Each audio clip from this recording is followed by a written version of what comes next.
Welcome back, everybody. First win of the season to talk about. I'm Dan Wimbush. I'm joined by the man holding a pepper army, which will explain why in just a few moments. Dave Handbags Harris. Dave, before we get into the win, the pepper army, why?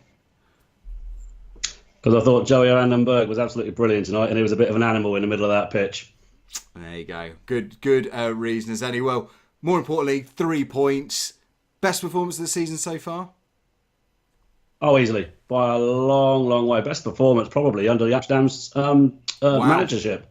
It was absolutely superb. The only thing lacking was the clinical finishing, but we got the 2 goals. Bit of luck for the first one. Second one was really good finish from Barrow. Really good setup from Moore, and we're not far away. If we play in a similar way, we're not far away from being a very, very good side in this division. That set the bar for Yapstam. Yeah. Seriously set the bar. We were streets ahead of Villa, and one little nagging point, I suppose. Two little nagging points. A was the goal at the end. Yeah. When defending a 2-goal lead in the last 5 minutes or whatever it was, the amount of space that the player had, I forget who it was, to slam the ball in. Urahane, I think. And also, yeah, I thought it was. And also the fact that we didn't finish them off. Yeah. There's no question a Reading side under Coppell or McDermott in their pomp would have been. They would have absolutely put that side to the sword, unquestionably. Yeah, I don't want to dwell on the negatives too long, but you can only to use this as a positive anything. You can only imagine what damage this side is going to do if they just get that leading man, that central striker that can really do special things.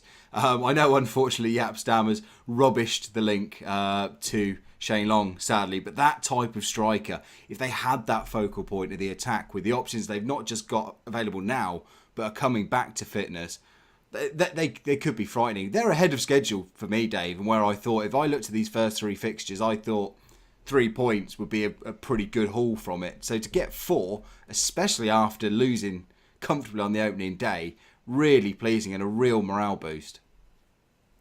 I think pleasing to an extent. It should be 6. Yes. Let's not forget that Fulham performance was I won't say as insipid as Villa were, but tonight, but it was poor under the circumstances. It was a poor return. So we should be on 6. We do have this habit still of making silly errors and being caught on the break. We've done it. We've done it twice in 2 home games now. But the season, cliche alert, is 46 games long, not 3. So I suppose you could say you're right to have 4 points at this stage, given the fixtures at 3 o'clock 10 days ago. But under the circumstances, it's actually a little bit disappointing, which, in a backhanded way, is a compliment to us, I suppose. Absolutely. Well, thanks for everyone who's joining us in the Facebook Live. We've got Mark Sugar in who's saying Popper, man of the match. And Dave McCormack says Vandenberg was excellent tonight. # Imperious. So keep those coming. More than welcome to join in. We'll talk about Popper, Dave, because the PA gave him the first goal. I think he's going to find it hard to hang on to that one. I think it's going to go down as an own goal. But we saw video technology used very quickly. Worked brilliantly as well. And not a nice little way to get on the score sheet. Nice to have a little bit of luck going our way on that one. Yeah, and it was no more than Popper deserved, no more than we deserved. It was a very good break, but found himself in acres of space, didn't he? Took on his man nicely. A little bit of luck with the cross, but hey, like I say, and not the first time goal line technology has been used for us, incidentally. Ooh, okay. It has been used once before. Where was the previous one? Well, you weren't there. It was the FA Cup semi-final, mate. Oh. Yeah, thanks for that one. Yeah, no wonder I don't remember that one. Anyway, skirting swiftly on, if the first goal had a little bit of fortune to it for Popper, the second goal, something right off the training ground, excellently finished off by Modou Barrow for his first goal in a Reading shirt as well. This is where Reading were at their best. Just a great, classy goal. And I think there was some telling celebrations on the sidelines as well. You could tell that was one they'd been working on. Yeah, it was. I mean, it was an excellently constructed move. It was, yeah, and well, you can't really say much more other than Barrow's got the finishing touch from 2 feet out. But yeah, it was a really nice take from Moore. He found himself in acres of space with the movement, taking himself away from the men. Lovely ball in. Not entirely sure whether he was actually shooting or passing it in there, but either way, it doesn't matter. Barrow was in the right place, and a nice little tap home. What did you make of the whole system going into this game? We saw a bit more of a 4-3-3. George Evans paying the price maybe for some displays. Joey Vandenberg, I don't want to say rewarded after what he did on Saturday, but Stam certainly showed his faith in him by picking him to start the team. Were you happy with the lineup when you saw it? Yeah, it was fairly evident. I mean, Steve Bruce has a reputation for he's not exactly what you would call an attacking manager, is he?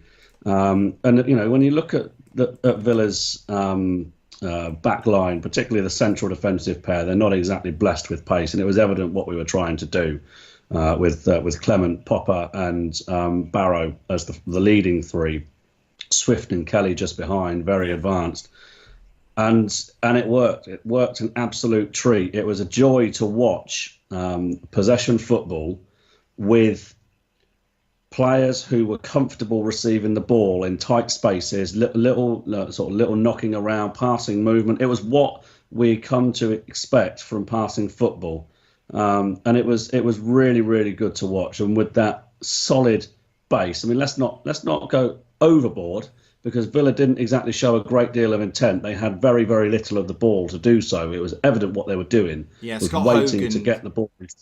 Yeah, Scott Hogan's early injury really didn't help either. I thought he was really good in closing us down in those first sort of 10 minutes, then picked up a knock and hobbled on for another 10 and had to be subbed off.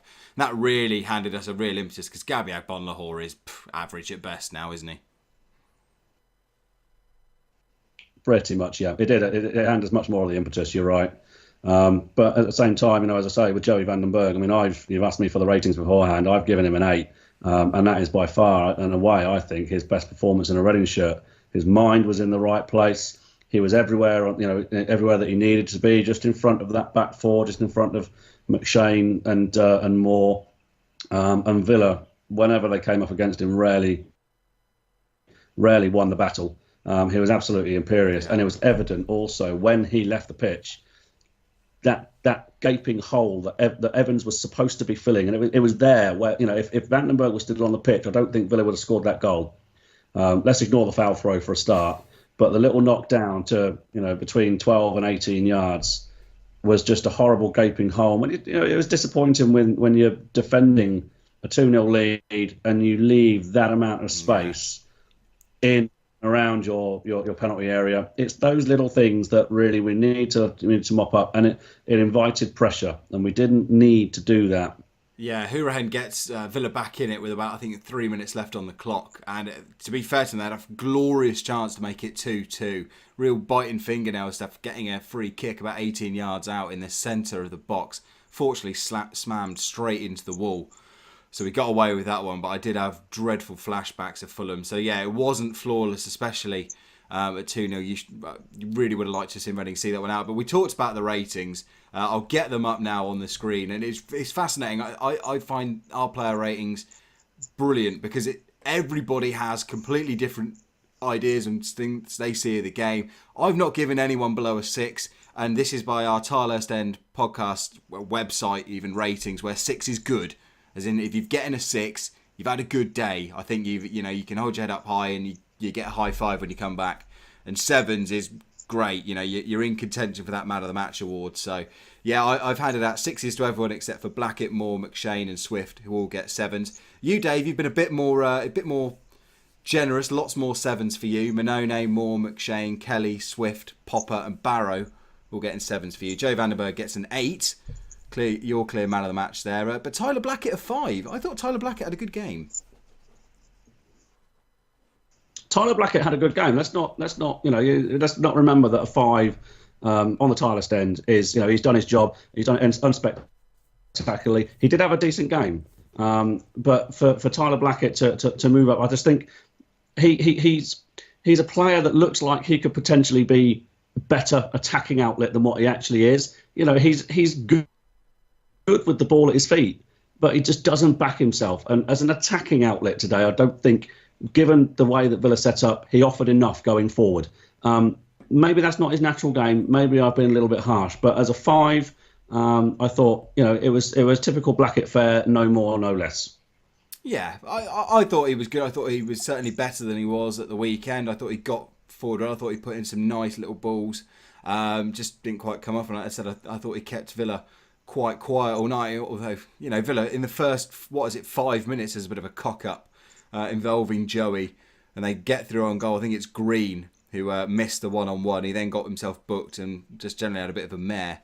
Well, I'll let you into a little bit of a secret. If it wasn't for Joey van den Berg initially losing that ball, he would have been a 9 for me. Oh, I thought he was that good.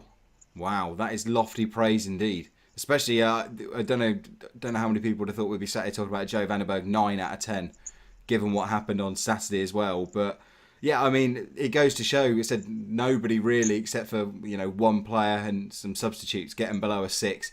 Really was a good performance. But I hate to say it and phrase it like this, but Dave, how much of this was Reading being really good or Villa being poor?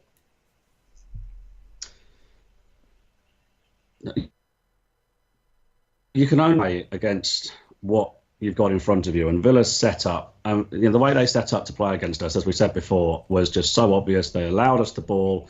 They had Scott Hogan initially pressurising or trying to put pressure on the back line.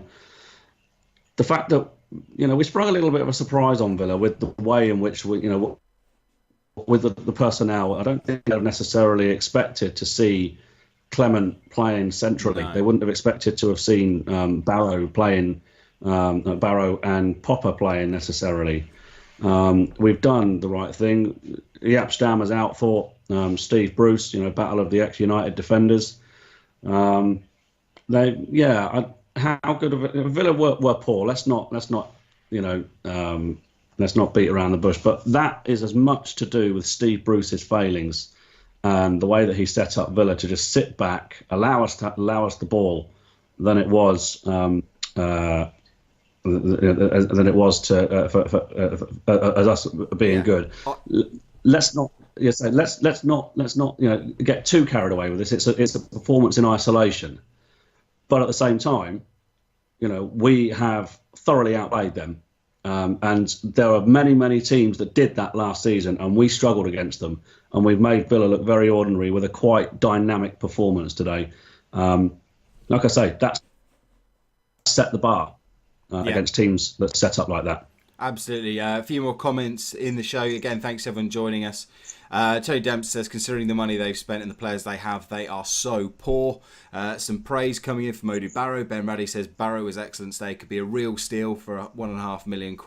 And Ben Greenwood as well says Barrow looking to be a great signing. Loves to drive forward and works really hard as well. Credit to as well, Ben, for did you see the new Jaap Stam Superman Avengers style graphic at the end of the game, Dave? Replacing the Batman. I did, yes, I did see that. Save time for a little bit, let people go. Yeah. Did notice that. Very good. Excellent work, Ben. Keep up the good work. Anyway, so thanks everyone joining us on the live. It's great to have as many people watching and joining in. That's why we do these things. But yeah, I think Villa have got big problems. I didn't see what the plan was from Bruce. As for John Terry, I think my highlight of the night was to do with the fans when Villa fans started singing John Terry, he's won more than you. To which Reading fans quite rightly responded with exactly the same. It was a very curious chant from the Villa fans, who, to their credit, travelled in big numbers today. I think there was about 3,500, 4,000 of them. But yeah, I don't know what's more worrying, Dave, the fact that sacked in the morning chants were going out from both sets of fans, or the fact that football has gone to the point where I can actually see it happening. I don't think it's going to happen, but he's got big problems to sort out. Well, I mean, he admitted on Saturday that he didn't know, he hasn't been able to turn around. yeah, let's not ignore that they actually beat us in their first away game under him. But I suppose when you're admitting that, you're admitting defeat. And I think too many of Villa's players also admitted defeat at 2-0 tonight. That they are in a right old hole, Villa. And at the moment, I can't see them staying in such a poor shape, a poor set of circumstances. But they're also not helped by a very vocal owner. Is it Tony Gia? Yeah. Who's generally very vocal on social media. I just think that there comes a point where actually stop banging the drum, take a step back, take stock, look at what's going on, and stop signing average what ultimately are for Villa our average players on huge money. You take a look at and I say average players, that's not necessarily in championship terms. Yeah.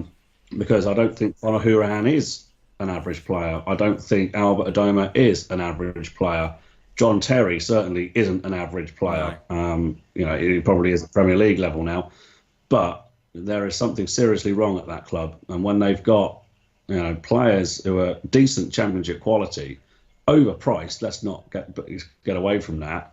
But they've still got decent championship quality, and they're not coming and not even trying to attack Reading, who have a far lower budget, but we've shown that we can we've thoroughly outplayed them by actually playing football. That's one thing that we will have over most teams this season is the fact that we've tried to win games playing with the ball rather than without the ball. What I was going to say is I was surprised at how negative they were, because this for me would have been a great time to come at Reading. They've conceded that late goal against Fulham. They got beat on the opening day. They've got injury problems. Villa should have felt, we've got nothing to lose here. We've had a couple of bad results. Let's really go for Reading. And apart from, I said that the chance they had for Green in the first 5 minutes, that was about it for large portions of the game. They had a couple of free kicks towards the end of the first half, but just really bad. I just wonder if the balance there is not right, whether they've got too many players on the way down and not enough players on the way up. You do question the ultimate motivation of the likes of Terry, Chester, Neil Taylor, people that have been there, and Alan Hutton. They really going to go that strain, the extra sinew? I don't know. But let's get away from Villa. We don't have to worry about them anymore. Moving on for Reading issues, Yapstam gave brief injury updates. We'll have a full write-up on the Talas then tomorrow morning. But looks like no Jordan Abita for a little while yet. John Daddy Bodvarsson's out for a couple of weeks as well. Still no Kermagant or Harriet. And Stammer said he's still after a defender, a midfielder and a striker, Dave.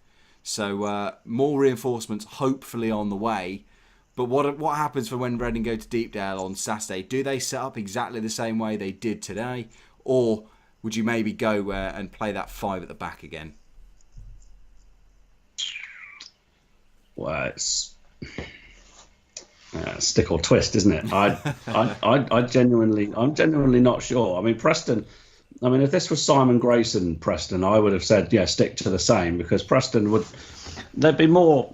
Certainly, as the home team, they'd be more attacking. But there were elements that signs that we could outplay Preston last season. Yes, all right, we lost 3-0, 2 horrible goals conceded on the break.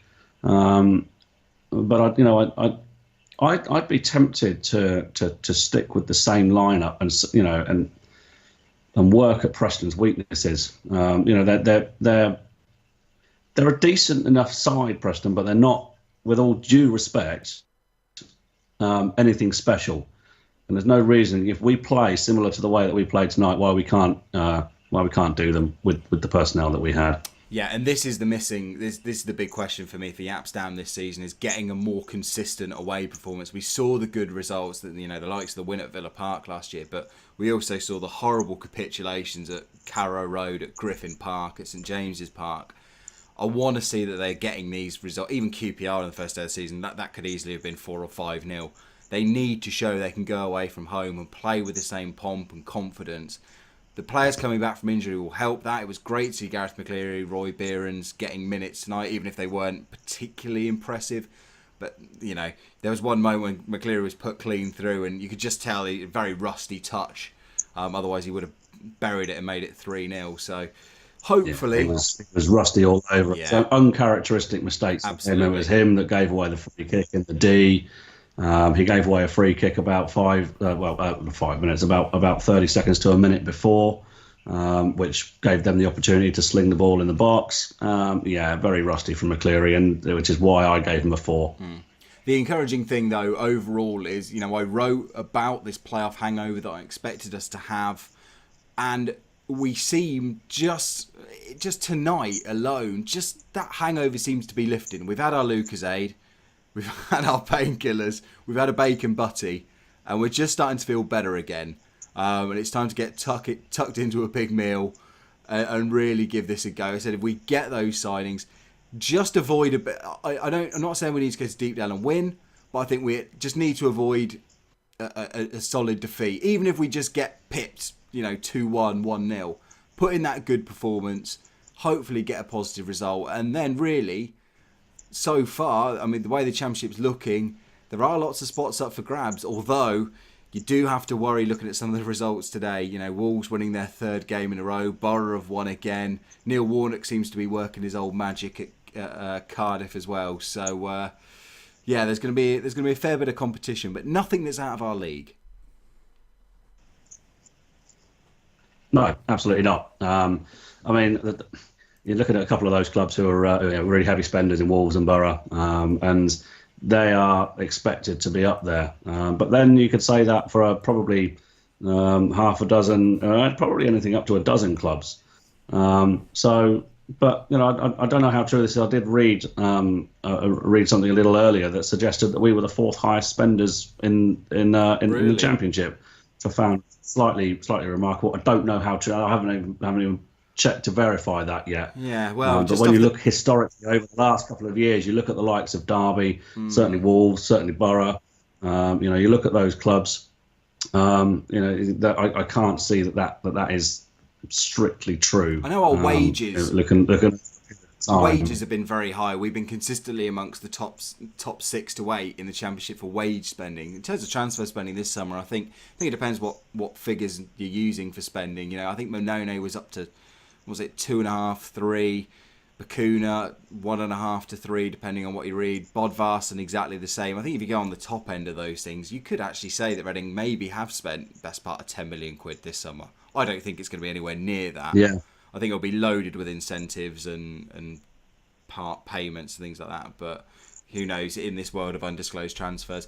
Anyway, I'm just going to wrap it up with a comment from Brad Willis. He says, at the end of the day, while we have the ball, they can't play. I thought we kept the ball brilliantly, and when we lost it tonight, we fought hard to get it back. It's frustrating at times. I would have liked us to have been a bit more direct tonight on the way to Popper. On the way to Popper, the ball often went to Blackett first. But tonight was a strong, dominant performance, I thought. Thanks to that, Brad. I can't think of many better comments to end it on. I'm going to wrap up the show here just because it's 25 to 12. And we both have to be up for work early tomorrow, Dave. Yeah, we do.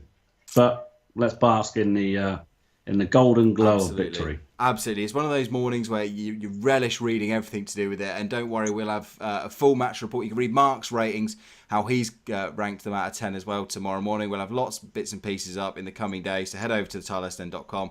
And again, if you like what we're doing here on YouTube and with the podcast and the website, donate to us at patreon.com. You can see the little logo floating up over there. It's patreon.com/tilesden, patreon.com/tilesden. It's our electronic tip jar. It's what you can do if you want to help fund further improvements or just say thanks for the work you do, chaps. So thank you to everyone who's joined the course so far and everyone who's going to do so. Dave, thank you very much for staying up after this win and joining me. No worries. Unfortunately, you didn't get the prediction league right, but neither did I. So we'll take it for a win. But anyway, we'll get you back on the pod. I've won it once. I don't need to win it again. Exactly. Once a champ, always a champ. Anyway, thanks for coming on the show. We'll get you on the full podcast soon. I will be back with Tom Crocker on Friday for the podcast extra, and we will have a full Tilesden podcast back next Monday. Into the meantime, go on you R's.